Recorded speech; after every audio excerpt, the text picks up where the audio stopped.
Halo, dalam video ini saya akan menunjukkan kepada Anda cara masuk ke mode pemulihan di ACER Iconia P10. Jadi Anda harus mulai dengan mematikan perangkat Anda. Setelah perangkat Anda menyala, tekan tombol power dan tombol volume atas bersamaan dan tahan.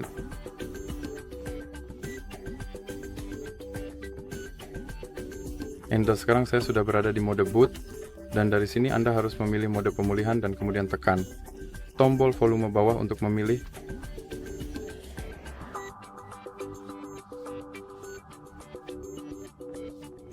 Seperti Anda lihat, saya di mode pemulihan, dan di sini Anda harus menavigasi menggunakan tombol volume Anda, dan Anda harus memilih menggunakan tombol power Anda. Jadi itu saja untuk video ini. Jika Anda menyukainya, ingat untuk menekan like dan berlangganan.